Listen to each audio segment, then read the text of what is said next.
What is up, legends? Smart here.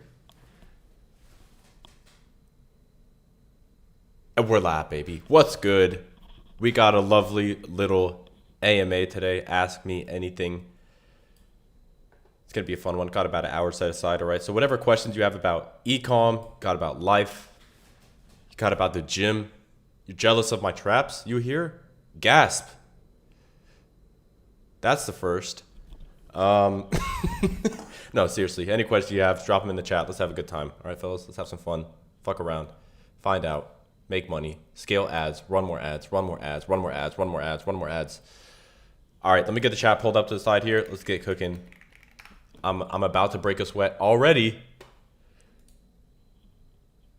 So let's have some fun. Also, let me know where you're listening in from around the world.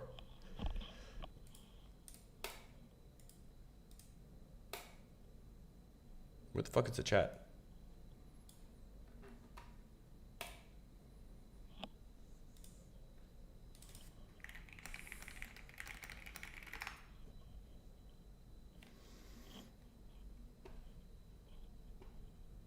Let me know if you guys can hear and see me well. I can't see the chat for some reason here. Let me see if I can get it pulled up inside of OBS. OBS always gives me issues, man. Every single time. Please hold.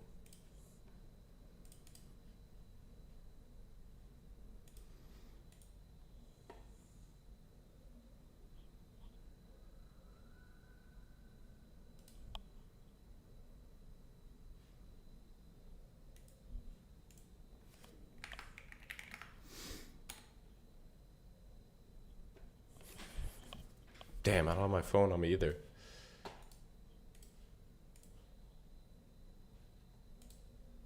All right, I know the chat is there. I just got to figure out how to get it pulled up. You know what? I got an idea.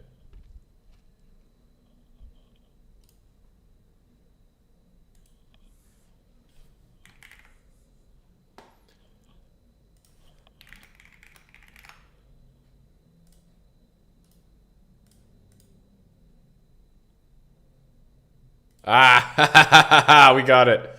What's up, fellas? Terry, what's up, dude? We got, who's in the building today? Have you read into Brian Tracy's work? I have, yes.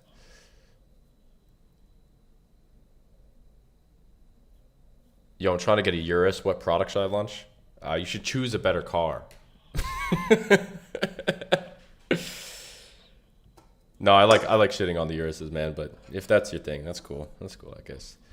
What product should I launch? Dude, you're asking the wrong questions. Number one, you need to be asking what creative should I launch? What funnel should I launch?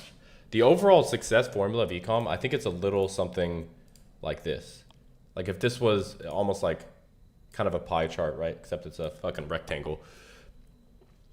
I think the product is max, absolute maximum, like 50%. So if this is product right here,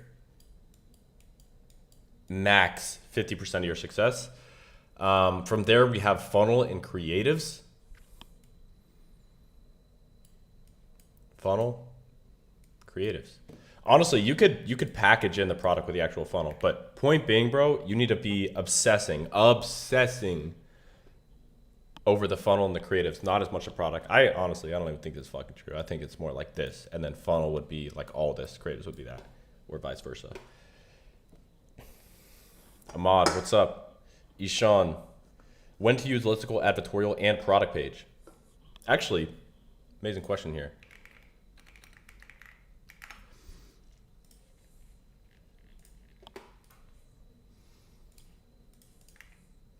All right, so let's say we got the stages of sophistication right here, right? Let me move this fucking piece of fucking shit. Jesus. Fuck. So you got the 5 stages of awareness. The decision of whether to use a listicle, an advertorial, or a PDP, it depends on a lot of variables, but I think the most important variable is the level of awareness. Another variable, just so that you understand, is the level of sophistication, or stage of sophistication rather. And also, do you have a credibility or an authority figure working with you? Because think about it. Would you ever see someone like Justin Bieber, like Cardi B, like Rihanna? They have their brands, right? Would you ever see them running traffic to an advertorial? Bro, fuck no. Fuck no. And the reason why is because, yes, there is a relatively high level awareness, but they just have so much power. They have so much pull, so much credibility, so much authority that you can bypass some of the rules. But generally, that's not going to be most of the people on this call. Most of the people probably have zero authority figure, if any. If it definitely not a super strong one, with a few exceptions, of course. I know some of you guys work with celebrities, but you know what I mean. So listicle, advertorial, or PDP. Typically, you can think about it this way. If you have a product that you're selling, a market that you're selling to, that currently is, like, basically what I'm trying to say is, like, from a level of awareness perspective, you're gonna have advertorial. You're gonna have advertorial first, meaning that it's the deepest down the stages of awareness, and then you're going to have the listicle, and then you are going to have the PDP. I don't have it directly under any individual one. You should think of it more so as a spectrum, right? And so the more unaware your audience is, the more that you can be using these direct response elements like an advertorial, like VSLs, etc., to control the narrative more, control the messaging, to be able to sell them more effectively. But not everybody is going to be like an advertorial buyer. Not everybody is an advertorial buyer. Most people are not. All right, next question. How many ads you test per day? Dozens per day.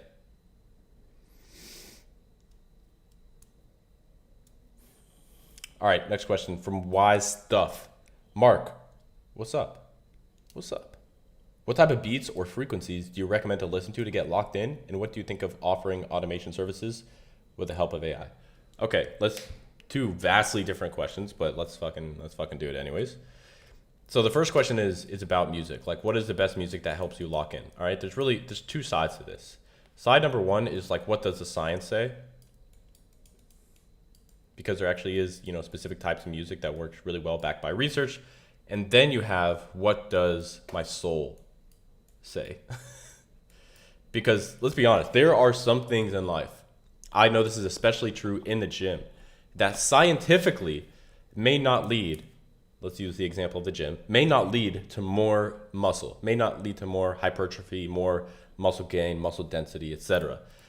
Yet I still do them because they either feel really, really good, or they work specifically for my biomechanics compared to other movements, or I just fucking enjoy doing them. And some things I'm okay doing them just because I enjoy them and not because they're going to get me directly to my goals.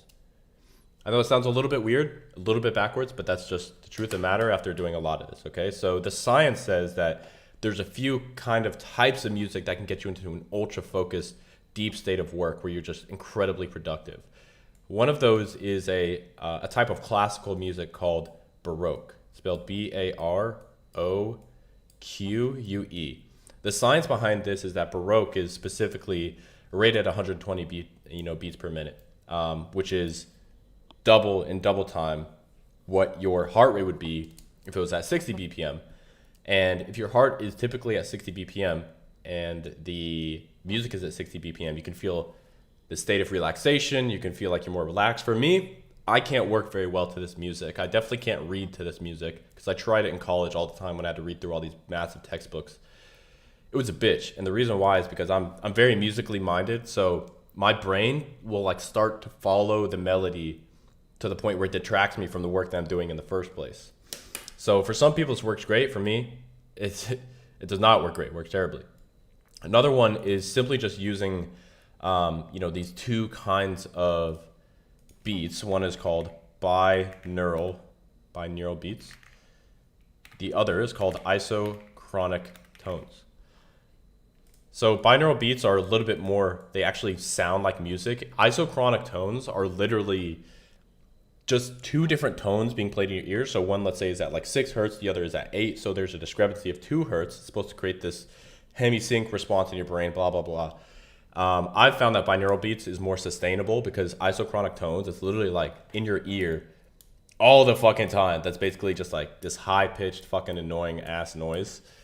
I actually like it because then, like in the example that I said about Baroque music, I can't work because my brain will start to follow the natural melody of the song. With isochronic tones, there's zero melody whatsoever. It's just one tone literally the entire time. But I only use that for like ultra deep states of focus, or else it'll get really annoying. Like if you listen to that shit all day, it's almost like a fly. It's just like flying around your head all fucking day, super annoying.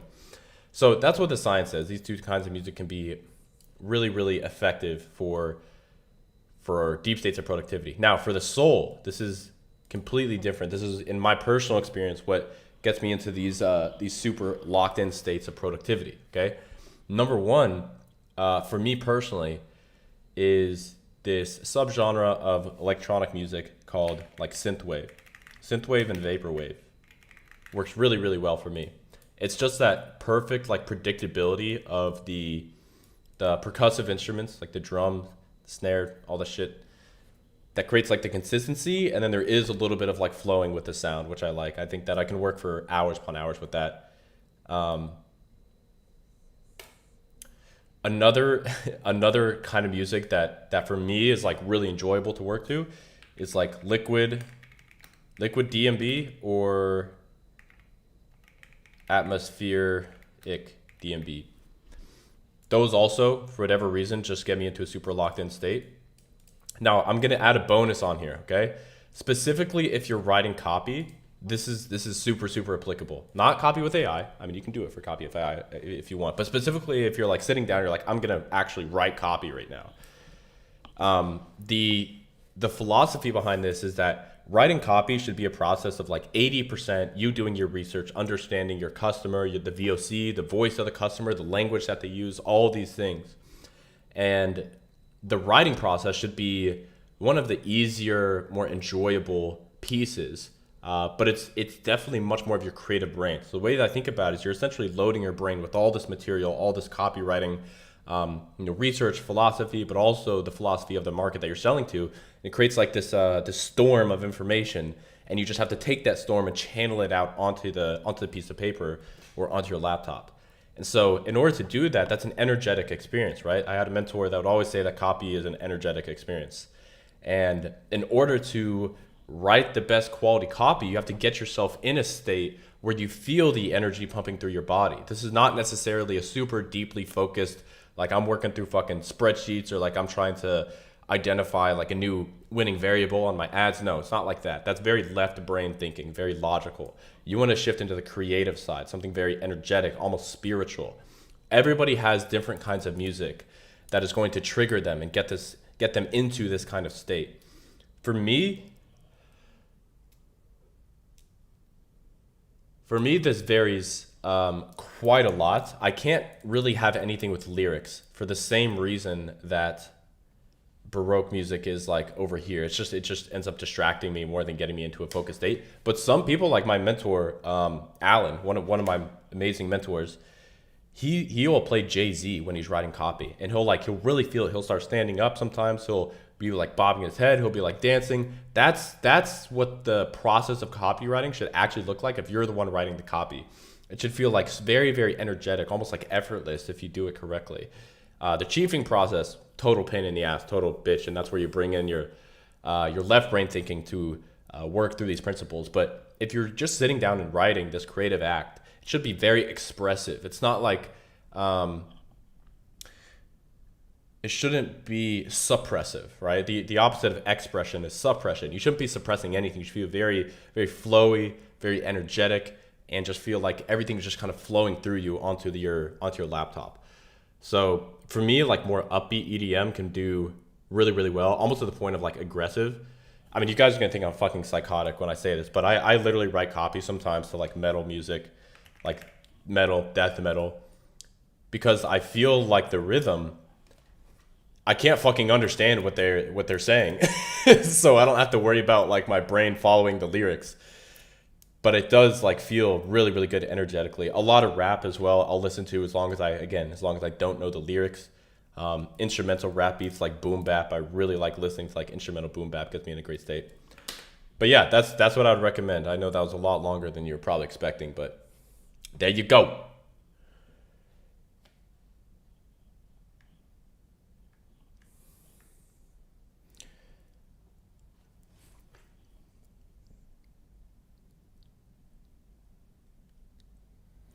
Tune Von Dam. Mark, what was your favorite subject in school? My favorite subject was math because I was good at it. I was like, yeah, it just like made a lot of sense. Made a lot of sense to me. And it was challenging, which I liked.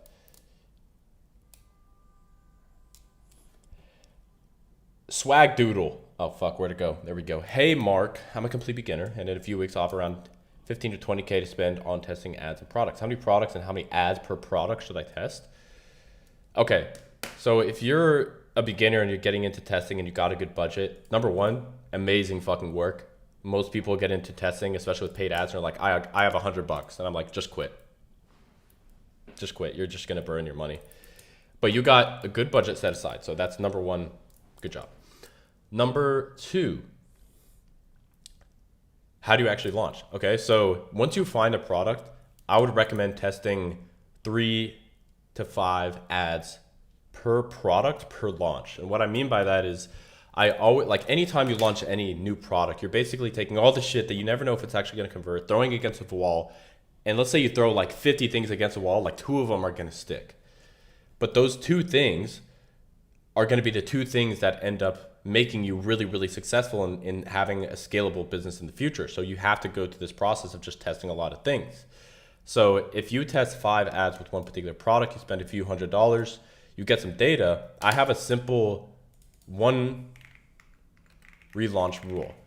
And all that means is anytime that I'm testing a new product, I want to, of course, launch it and get the data, but I'll give myself permission to analyze the data, identify the constraint, and relaunch at least once, not at least once, at most once, to make that product profitable and see some like promising indicators. So for example, let's say I test a product, I spent $300, I'm operating at like a 0.9 ROAS. So like I'm not doing terrible, I'm below profitability, of course, I'm below my break-even point, but overall, I did get some people to purchase. I just didn't do it well enough. So I go in, I look at my data, I look at Facebook, and I'm looking at the ads that it's spending on, and I notice that all the profitable sales are coming from just one creative, but that one creative is not getting the majority of the spend. It's getting like third spend out of the 5 creatives. But if it got all the spend, it'd probably be a lot more profitable. So what I'd do is I would cut everything. I would relaunch it with also 3 to 5 creatives, but I would take that one that actually performed really, really well, and I would make 3 to 5 iterations of that one and launch it alongside that original one and see how that converts. So that would be like an example of a relaunch. So I launch it, I'm not profitable, I identify the constraint, I solve the constraint, I relaunch. If at that point I'm still not at least break even, then I will move on to the next product.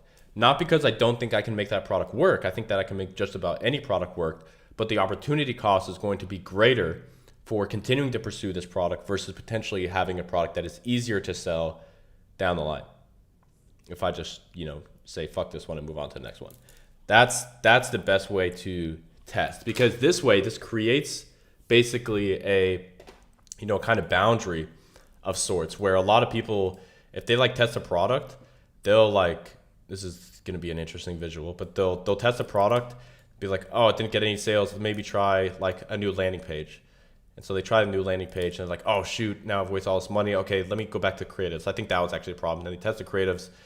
What they need to do in reality is create this boundary for themselves where maybe they do test something, it doesn't work. They test another thing and it also doesn't work.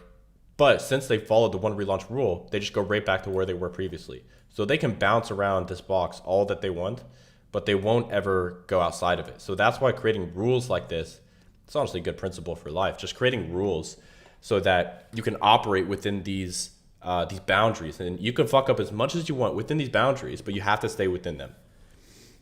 It's like the principle that Jocko Willink has, like discipline equals freedom.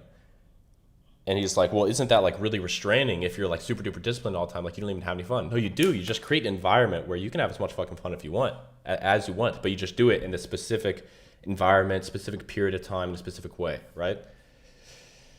Next question.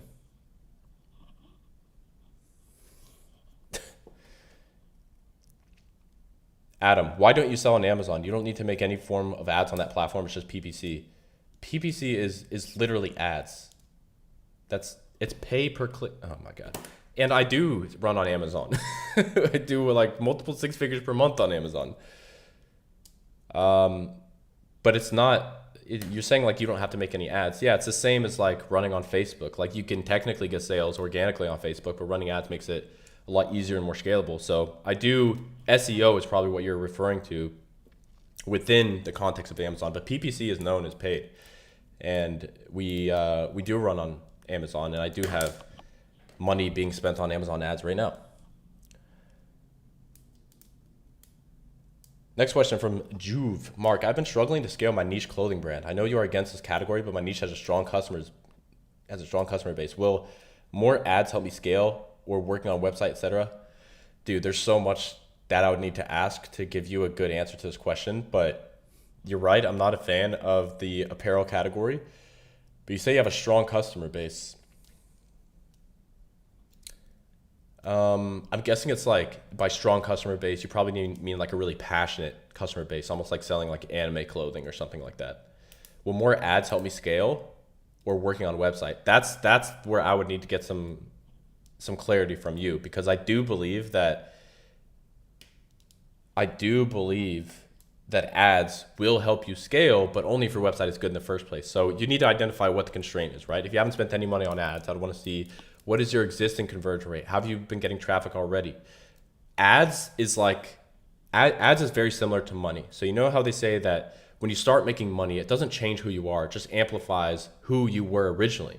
It makes all of these like darker character traits come about, and they're all of a sudden super visible. The same thing is true with ads. Ads are going to amplify whatever was already existing there. So if you have a really shit website and your conversion rate's like 2%, you start running ads to that, conversion rate's going to go down even more. You're going to be even more unprofitable, lose even more money. That's the way that you should think about ads. If you have something good already, putting ads as fuel, that's the way to think about it.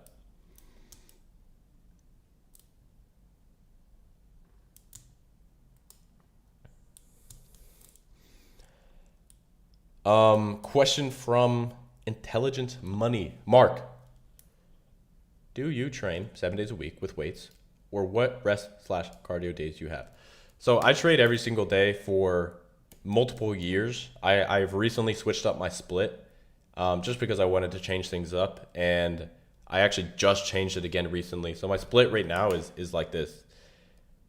This is very specific to me, by the way. This is like by no means the best way of doing things, but based off my existing physique and the goals that I have and how I want to feel, this is what I do. So first is just chest and shoulders, and then I do abs at the end of that.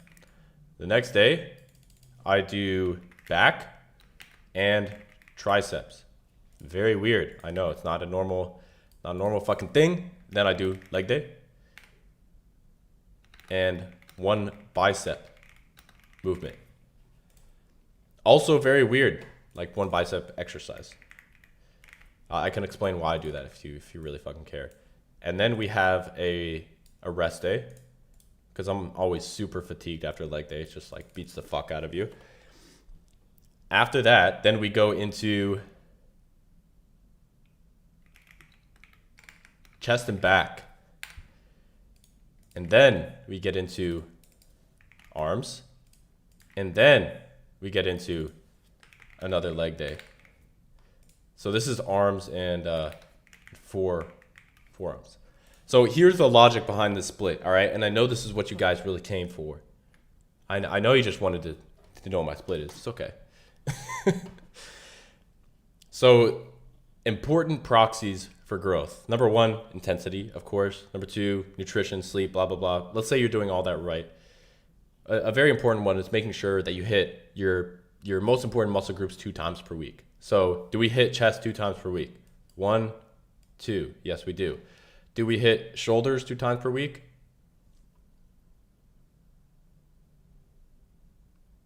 I actually forgot to add something here. This is shoulders and arms. So do we hit shoulders 2 times per week? The answer is yes, 1, 2. Do we hit back 2 times a week? Yes, 1, 2. Do we hit a rest day? Yes. Do we hit abs twice a week? No, because I don't care. Do we hit legs twice a week? Yes, 1, 2. How about biceps? Yes. 1, 2. How about triceps? Yes, 1, 2. So that's why I have the split structured that way. Yeah. All right, next question. Billy, what's up, dude? I'm switching from affiliate marketing to dropshipping. You say apparel is not the way. Why not? And what are the best indices? I'm guessing you mean niches. So I say apparel is not the way for the majority of people, because typically as soon as people say that they want to start a business, like they're getting into fucking clothing, not because they want to run a clothing brand, but because they want other people to know they have a clothing brand. It's just a fucking status play, which is not a good motivator for getting your fucking business off the ground. If you just want people to know that you have a clothing brand, you can get your status in other fucking ways. Get jacked, get healthy, make a lot of fucking money. If you want the fucking clout, do something else. There's more effective ways to get that. But my real issue with the apparel space is, number one, it's incredibly competitive. That's not the problem in and of itself. The problem is that how do you outcompete in an industry that's really competitive? Well, with other, you guys know my strategy, right? If I'm selling a product, I want to make sure other people are selling it successfully. I actually like going into red oceans. That is true. However, I only like going to red oceans because I can compete on marketing, specifically direct response marketing. I can compete on creatives. I can compete on funnel economics. I can compete on AOV, on conversion rate. I can destroy people when it comes to acquisition because I can use all these tools in my disposal that I have. With apparel, you don't have as many of those tools. And yes, it is true that you can still compete on marketing. It is much more difficult to do so because you're not going to be using like these unique mechanisms. You're not going to be using big ideas. You're not going to be using VSLs, right? It's like your ammunition is just cut so aggressively, and that's why. Another reason is just simply the nature of running apparel, period, which is you have a very high refund rate because people will buy, try it on, and want to send it back. Chargeback rate very high, exchanges very, very high, and just a pain in the ass. Like, that's not what I want to run.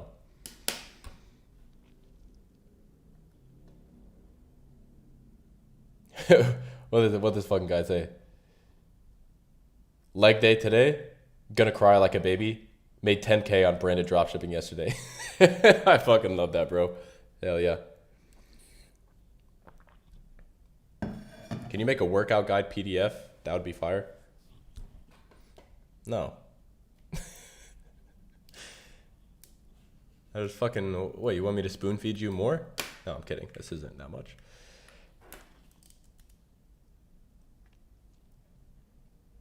All right, next question. Hey, Mark, I have a product/brand. Did 1K day a month and a half ago, but it's drying up. Not sure if it's, you did 1K day a month and a half ago. And you're asking about creative fatigue. I can pretty confidently say that that's not creative fatigue, and probably just say your creatives were not that good in the first place. And probably say the same thing about your funnel.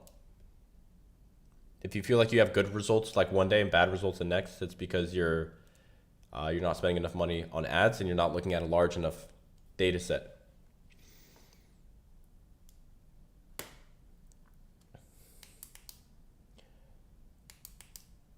What's your best advice for 17-year-olds looking to get into entrepreneurship?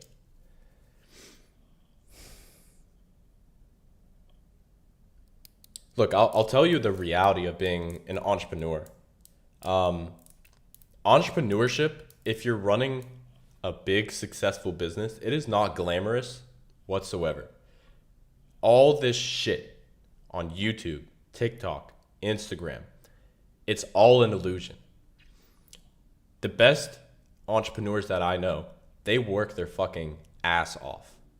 They work their ass off day in and day out.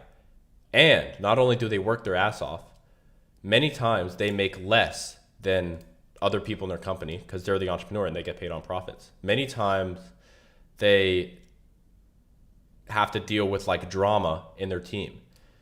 Many times they have to inject more of their own capital into their business because, you know, one of their top performers left. So if you want to get into entrepreneurship because you want to make a lot of money, number one, there are other ways to make a lot of money. So identify what the real reason is that you want to get into the game, because it's going to test you. It's going to test you very, very hard and probably very aggressively in the beginning. You're going to be tested. And it's definitely not for the faint of heart.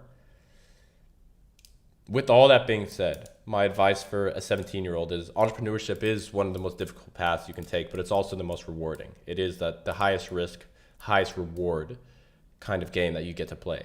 But you're playing against some of, like, it is the most competitive game that you can play. It's more competitive than NBA, NFL, fucking FIFA. It's more competitive than any sport, and it's not even close. So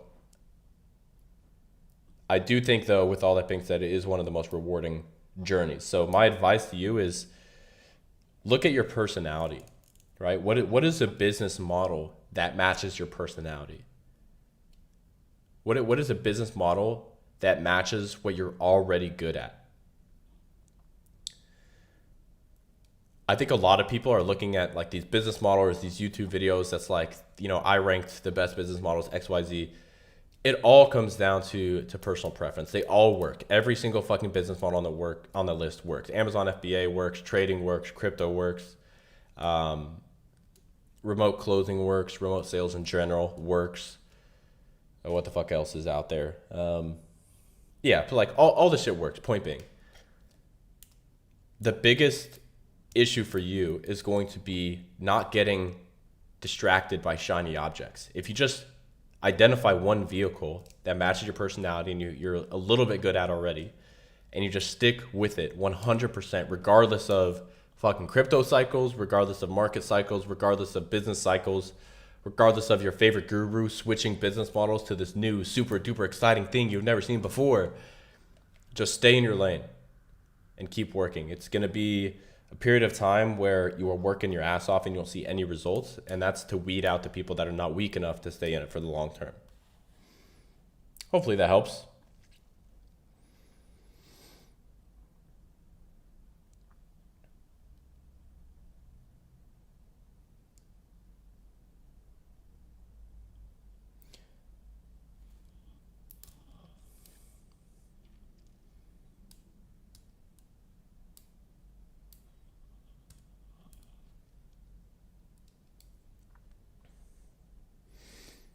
Question from Young JB. Do you still try to get bigger or just maintain? If you're still booking up, how do you do it?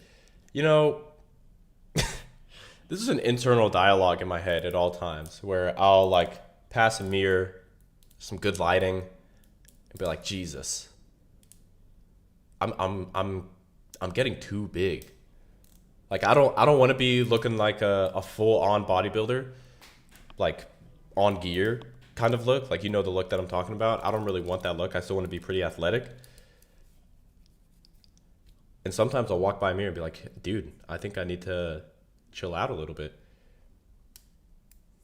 And then the next day we'll roll around and I'll see myself in the mirror first thing in the morning, no pump, and I'll be like, Jesus Christ, I'm so pathetic and small and weak. It's disgusting. Such a little fucking bitch. Fuck you. And then I walk out and get to work.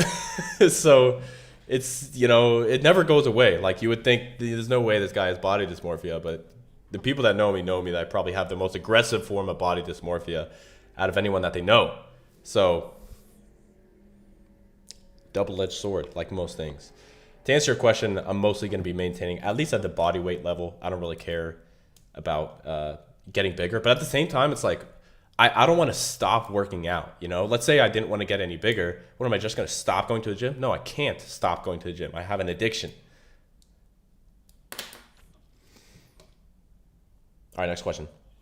Best spiritual books. I'm guessing you mean like metaphysical, spiritual type shit. My favorite is probably going to be just work by David Hawkins. You know, Power versus Force, I think, is one of the best books that I have read in my entire life. I would actually classify the book Mastery by Robert Greene also as a spiritual book. I think, at least for me, that book spoke to me very spiritually. Anything by Neville Goddard is great. James Clear, also great. James Clear? Yeah, no, James Allen. I'm sorry. James Clear wrote Atomic Habits. All right, next question. Jeter Garcia. How many days on average should someone be spending on testing products? If it's something that is showing some results, it's defined to take more than a week trying to make it work. I wouldn't think of it in terms of days, but rather think of it in terms of ad spend. So you're asking like how many days? Well, let's say you did 3 days, but you did $1 a day in ad spend. Okay, in that case, you're going to want to spend like 3 months testing that product at $1 a day. But if you test that, which I've done before, at like $500 a day, you can know in a single day if that product is going to be, showing any signs of life or not. So don't think of it in terms of days. Think of it in terms of ad spend. My general rule is spend between $50 to $100 a day for 3 days to get substantial data for a product. So that's because like the downside of testing everything in one day is like maybe, which this happens all the time, maybe that was just a shit day on Facebook. Maybe that day was just, Zuck woke up on the wrong side of the bed. He's like, that CPM machine, let's go ahead and crank those by 20% for everybody. Just wants to wake up and buck us up. Part of the game. So yeah. And the second question, if it's something that is showing some results, is it fine if it takes more than a week trying to make it work? Yeah, it is fine. Yeah, of course. Again, the data is what matters. So not the amount of time, but the data you're acquiring, which is, of course, the ad spend. Ahmed, what's up, bro? Hi, Mark. CPMs are going crazy. I've tried everything. Cost controls, testing over 340 ads. Holy shit. CPMs are between 150 and 250 and even more. I pushed AOV multiple times to cover the crazy cost for the ads. Okay. You've tried everything.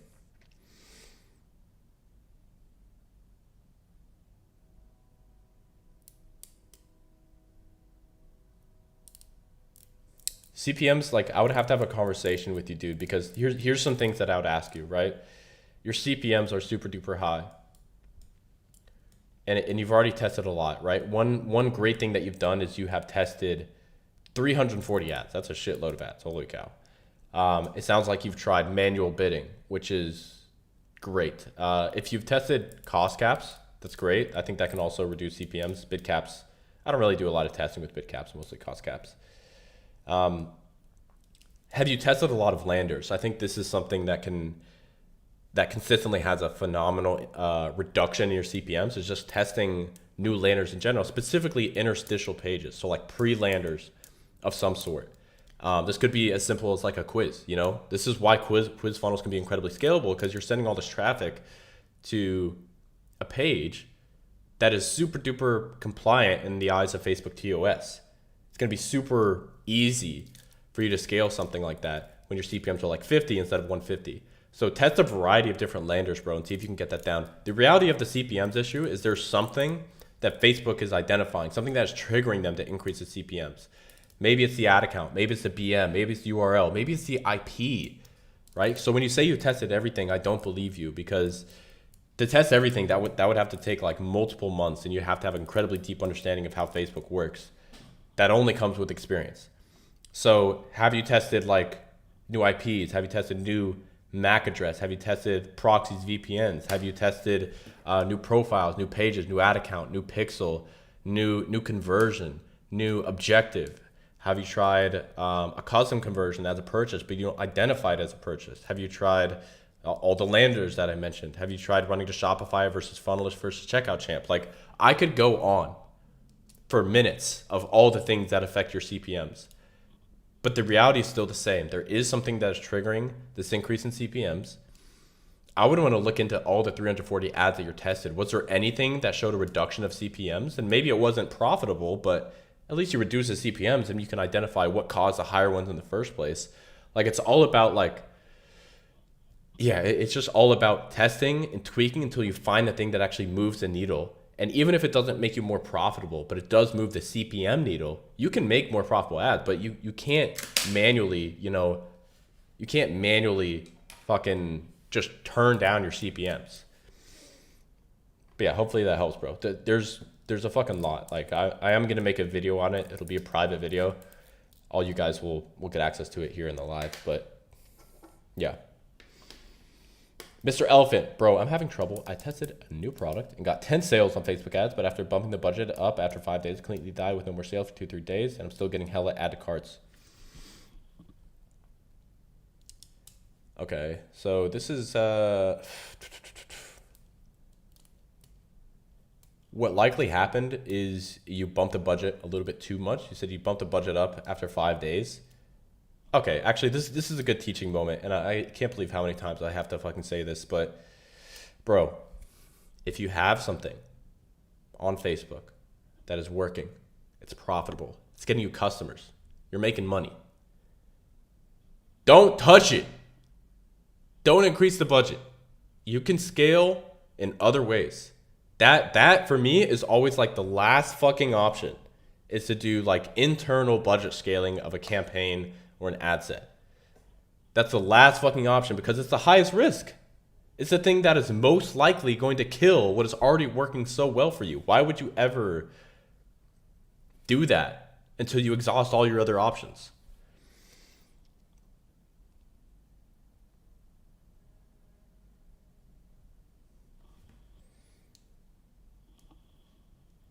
All right, next question. Yeah, CPMs are lower for sure if the target is not sales. Yeah, of course.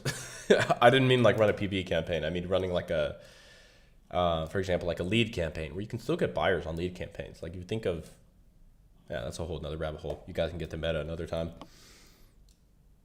But you might just fuck around and try some lead campaigns. Anyways. Cena, what's up, bro? Hey, Mark. I'm making about 1K profit per day, but I've noticed that if I don't launch new creative daily, my old winners keep the same CPC, but site conversions drop hard. Why does this happen? This is part of the Andromeda update, dude. You need to be injecting new creative material into your ad account every single day, or you will be penalized. Simple as that. Also, it doesn't really matter why.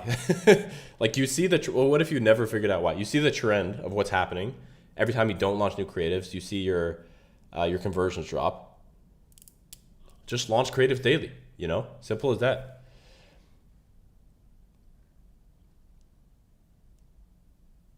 Does the one relaunch rule apply to someone that isn't as knowledgeable as you? Yes, it does. When you post an ad you already know is really good, like when I test, I don't really know. I also don't really know. Like I'm wrong all the time, dude. It's not like I'm not God. Like even the best ad buyers in the world, they can launch ads that they think are going to do great and they end up totally flopping. It happens all the time.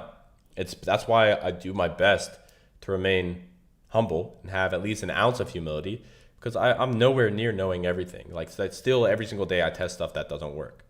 So even someone like me, if I can't properly identify if something is going to be a winner or not, then you definitely can't. And I don't mean that to like say that I'm so fucking impressive, because I'm not. I'm saying that because I just have so many more years of experience and so many ads launched under my viewership, All right, next question. Hey, Mark, what's something that stresses you out the most while building your first businesses other than Mark Zuckerberg?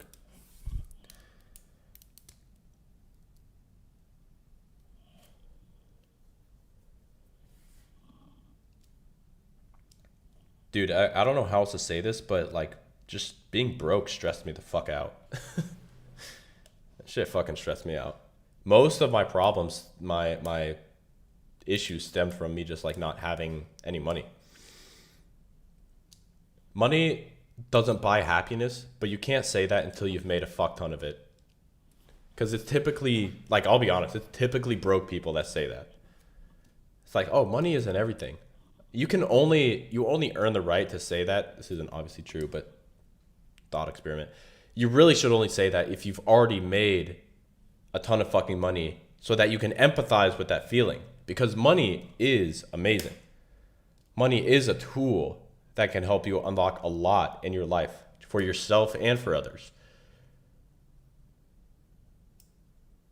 I flew my mom on a first class round trip to somewhere in Europe, and I paid for the entire ticket myself. It was about $10,000.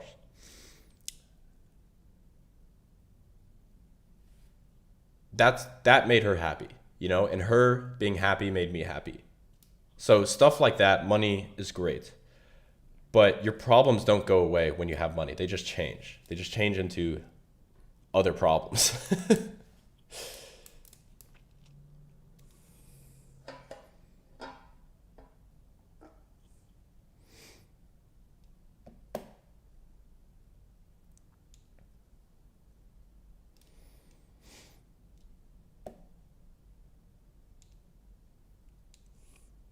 What do you think about quizzes? Bro, I'm a huge proponent of quiz funnels, man. They're they're destroying for a lot of big brands. If you're definitely in like the Nutra space, health, wellness can totally destroy, and is actively being run by me right now. Yo, Mark, if I'm a beginner, would you say stick to using AI to write my AI VO ads? AI VO ads. Yes. What can you learn from inactive ads on Facebook ads library? I found a product that solves a problem, but it has 7 active ads in the market. I would sell in and 680 inactive. Oh, interesting question, bro. Very interesting. I would say no, that product is not worth testing. They have 680 inactive ads. A few reasons. Number one, a lot of times people will artificially increase their like ad library in order to like protect the quality of their account. For example, launching a bunch of PPE ads, page like campaigns, etc. So they can artificially increase that number. Number two is maybe that doesn't say when, what does say, maybe it says when they're turned off. But maybe it was a long time ago, and the point where the demand for that particular product is now lower at this particular point in time. So I think you can find better products, dude. I wouldn't resort to brand. Like if you can't prove that a brand is doing over 300K per month, then don't sell the product. Just like live by that rule, and you'll end up doing a lot more cash. Guys, what is a drop shipping? A drop shipping is like a shipping container, right? Like a cardboard box, and then somebody holds it suspended above like 10 feet in the air and then drops it. That's what a drop shipping is.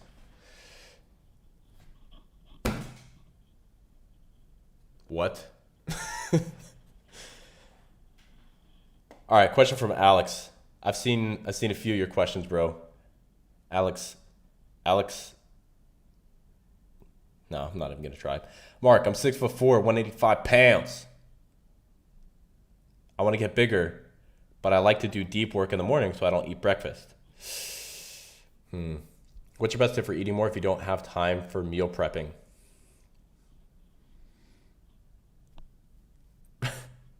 You don't have time for meal prepping, and you do your deep works in the mornings.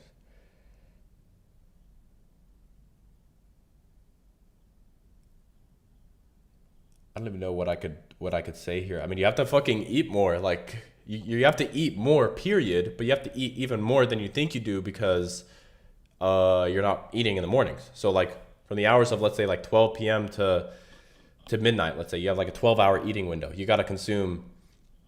For you, bro, shit, I would be consuming like 4,000 calories minimum in that particular time frame, and I'd make it all real foods. There was a point in time, dude, when I was trying to gain weight that I tried one of these mass gainers. Horrible fucking idea. Just eat real food, whole foods. If you have to, you can throw some junk in there, but ideally keep it as whole as possible.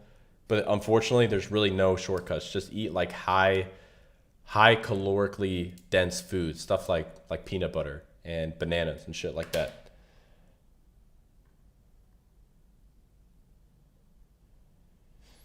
Next question.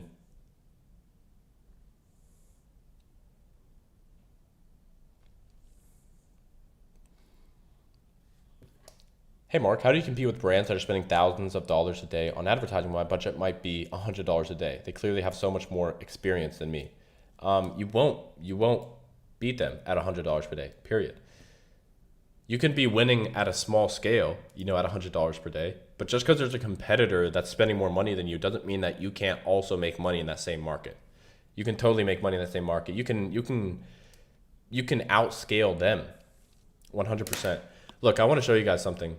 There was something that was created back in, I think it was around 2018. Facebook has since removed it a while ago from their website, but they were basically explaining how advertising auctions work. And it was called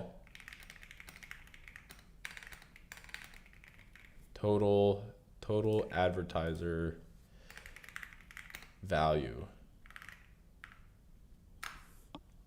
Found it.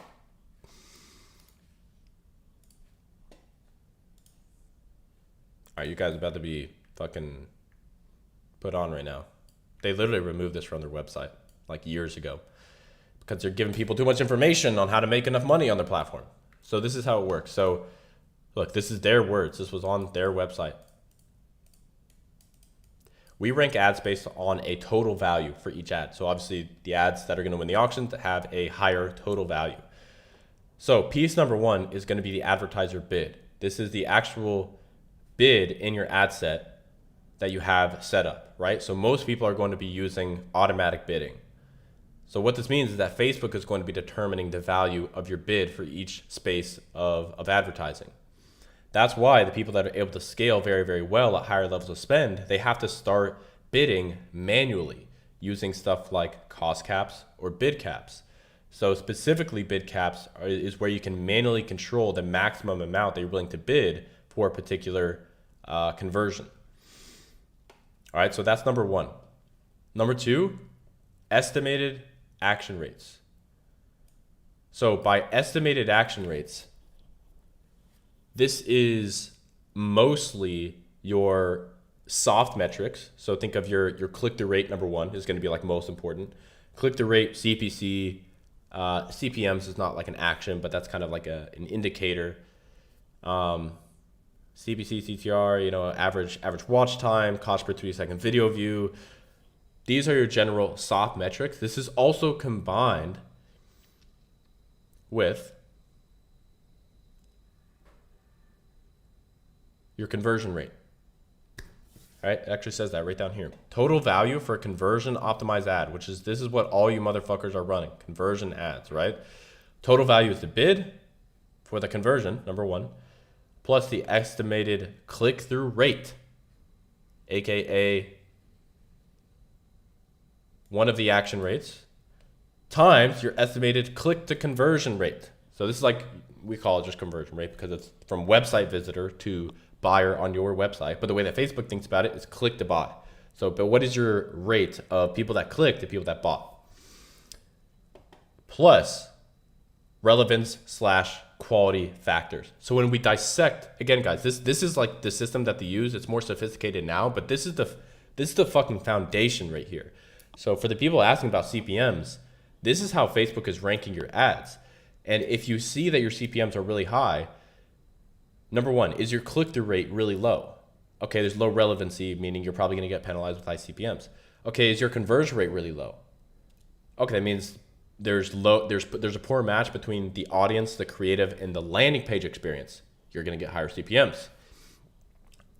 And the last one here, which is probably what most of you are probably getting kicked in the ass with CPMs, is going to be the user value, which is also known as relevance and quality factors. So I think Facebook removed these from the ads manager. I don't know. They go back and forth with like removing it and then adding it back. But it's the conversion rate ranking, engagement rate ranking, and quality score. I know they removed quality score because they're giving us too much data. We were doing a little bit too good. They got to remove some controls. And yeah, so they removed that, but I think they still do have conversion rate and engagement rate scores. Anyways, that's where most of you are getting bit in the ass because you're providing a terrible landing page experience for the people that click on the ad. Therefore, you're getting penalized with high CPMs. So that oftentimes is what I see is like the main reason that people have high CPMs. But you guys gotta fucking understand this shit right here. I don't see anybody that talks about this because most people haven't been in the game for as long as me. And the crazy part is I feel like I haven't even been in the game for that long. It's like 7 years. People have been in this for fucking decades, dude. Anyways, back to the chat. What question you guys got?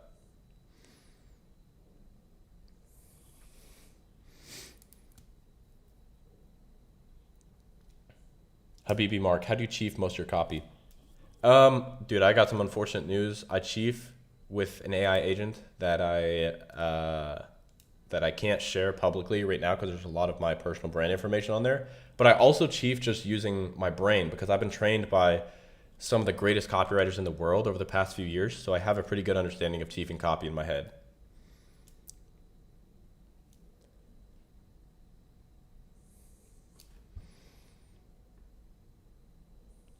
Do you still answer questions? What? It's an AMA. Of course not. Hey, Mark, GOAT. I'm selling 1K per day and I'm struggling to get to 3K per day. What could it be? Bro, give me some data, dude. Give me some fucking data or I'm going to lead you down the wrong path. What is your CTR, CPC, CPMs? What is your ROAS? What is your conversion rate? What is your... How much are you spending? What is your CPA? What's your AOV? Give me that shit and I'll answer. But in reality, like for most people, 90% of the people asking that question, it's going to be the same fucking shit I say every time. You're at 1K per day, need to get to 3. Actually, here's what you can fucking do. If you're stuck at 1K per day and you want to get to 3K per day, you're going to start spending more money on fucking ads. You're going to run more ads. That's what you're going to do. And what's going to happen is you're going to go from spending, let's say, like $500 a day to $1,000. And something is going to break. If it doesn't, that's great. Spend more money. But something is going to break. When you double your ad spend, something is going to break. What is the first thing that you see breaks? Is it your cost per click goes up like crazy? So the cost of your traffic increases? Is it your conversion rate that goes down? Therefore, your funnel is not strong enough? Is it a combination of both? In which case it's both things that you need to be better at, creatives and funnel. That's a great way to tell. But generally it's just better creatives and better creatives and better funnel, better pizza, Papa John's. You know, like it's really fucking as simple as that.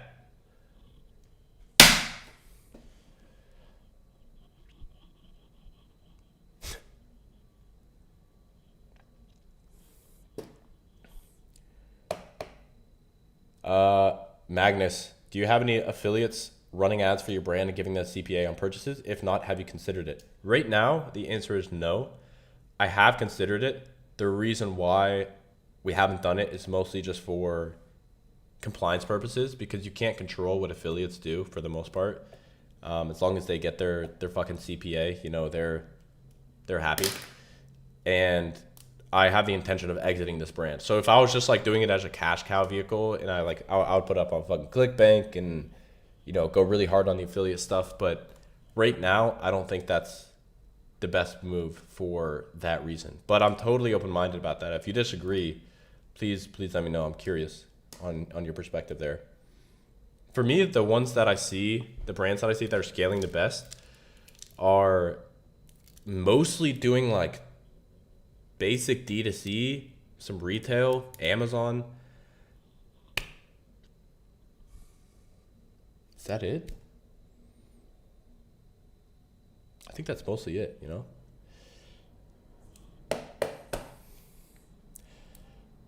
What do you think of the grounding products? I actually think grounding is a fantastic market, mostly because of like the macro trend that's going on with like animal-based fucking Liver King lifestyle type shit.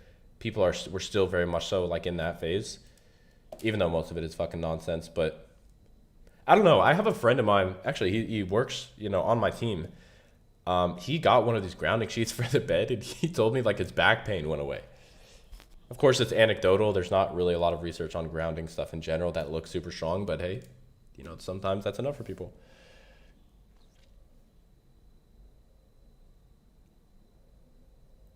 Yeah, if we're going for an exit, get a bunch of quality affiliates. So you see, quality affiliates, it's kind of an oxymoron, No, I love my affiliates, man. I like all you fucking idiots, respectfully. I'm an idiot too. That is definitely an option. It's just still a game of like quality control and making sure that they don't like, yeah, making sure that they don't go so fucking hard and pull some bullshit.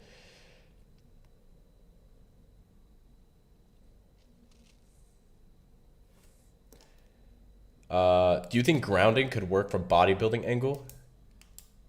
I would be very against it. Dude, I actually think bodybuilders, like, they may be injecting themselves with synthetic hormones. However, they understand the basics of nutrition and muscle building, and they're able to spot out bullshit better than the average person. Like, all these fucking health fads that roll through, carnivore, keto, animal-based, vegan, vegetarian, all these things came and went, and bodybuilders just stayed in their own lane, eating chicken and rice, healthy fats, getting a high protein diet. They really knew like what actually moved the needle. So I think they're very skeptical of like these less scientifically proven gadgets, I guess you could say, like a grounding mat or a grounding pad for your bed. That's my personal opinion. I know some bodybuilders, and I think they're a little bit more immune to like some of the marketing tricks that are used compared to the average individual.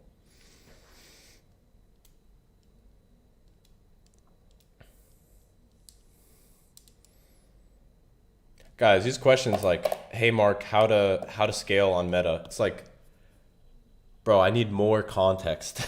Like, ask something more specific. Like, I could quite literally talk for days about how to scale on Meta. Shit, what you're looking at right now on my screen is like gonna solve 80% of your fucking issues with Facebook right here.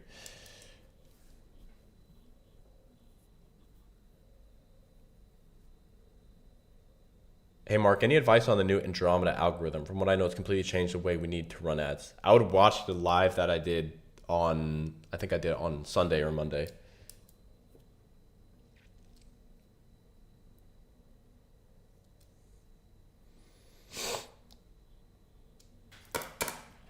All right, guys, I'm going to be ending this one pretty soon. So any last minute questions you have, just drop them in. Before I go, if you haven't heard, we are officially relaunching the Elite Mastermind here in Miami. It's going to be October 16th to the 18th. So we did one last time in February in Dubai, and it went incredibly well. One of the best events that we've ever had. The reason that I can say that with like such confidence, by the way, the average person in our mastermind in Dubai, the average business, was doing $30 million per year in revenue. There is not a better room that you can be in the e-commerce space than the Elite Mastermind, and the data proves that. So if you're going to be in Miami, or if you're not, you should be there anyways. Let me see if I dropped a link in the description for this. Yes, I did. Second link in the description to get your tickets to the Elite Mastermind. Again, this is only for guys that are advanced. If you're not doing 7 figures a year, this is not for you. But if you are, and you want to hear me speak, you want to hear some of our amazing speakers that we have. We got Stefan Georgi, actually. I saw somebody comment in the chat. Stefan is going to be speaking. We have Ron Shaw, as well as Ash. Ron and Ash are amazing entrepreneurs. They run a brand called Obvi, the fat burning, like collagen kind of brand. Absolutely savages, incredibly sharp. Ron spoke at our last event, and that was one of my favorite speeches of the entire event. Like, this guy is operating on an incredibly high level. Will I have a shirt on at this event? No promises. All right, no promises. Anyways, guys, if you want to get tickets, second link in the description. All right, you can check it out. It's only available by application, and we do that on purpose because we want to keep the quality of the event very high. So again, if you're doing over 7 figures a year, second link in the description, fill it out. Come see me. Come see me in person.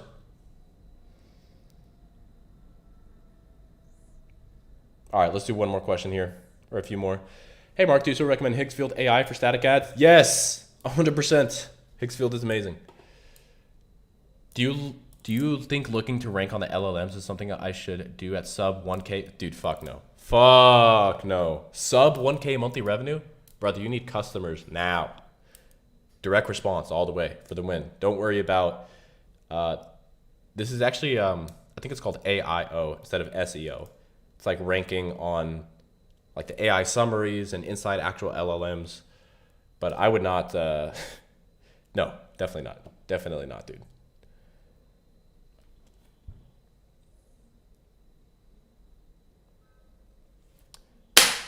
All right, legends. That's all the time I have for today. Thank you so much for being here. Let's have an amazing rest of our week. Let's run more ads. Let's scale. It is scaling season after all. Q4 is right around the corner. Let's have a good time. Let's have a ball. I'm going to the fucking gym. I'll talk to y'all later. Run more ads. Peace.